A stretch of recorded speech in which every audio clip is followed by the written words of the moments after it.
नांदेडमध्ये मुसळधार पाऊस सुरू झालाय। पैनगंगा नदीला पूरजन्य परिस्थिती निर्माण झाली तर नदीकाठच्या गावांना प्रशासनाने सतर्कतेच्या सूचना दिलेल्या आहेत। आणि याचा आढावा घेतला आमचे प्रतिनिधी कमलाकर बिरादार यांनी। पाहूयात। नांदेड जिल्ह्यामध्ये पावसाची रिपरिप सुरू झालेली आपल्याला पाहायला मिळते, ज्यामुळे जे आहे नदी नाल्या ओढ्यांना अशी पूरजन्य परिस्थिती निर्माण झालेली आपल्याला पाहायला मिळते। ही आसना नदी आहे। ही आसना नदी जी आहे ती आता दुथडी भरून वाहताना आपल्याला पाहायला मिळते। हिंगोली परभणी जिल्ह्यामध्ये मोठ्या प्रमाणात पाऊस झाल्यामुळे जे आहे इसापूर धरणाचे दरवाजे काढण्यात आलेले आहेत, त्यामुळे पैनगंगा नदीला पूरजन्य परिस्थिती निर्माण झालेली आहे। तर जिल्हा प्रशासनाकडून नदीकाठच्या गावांना सतर्कतेचा इशारा देण्यात आलेला आहे।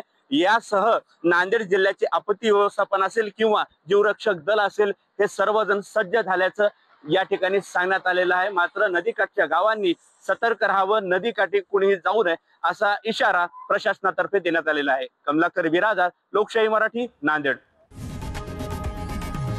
लोकशाही मराठी ऐका, पहा, जागरूक रहा।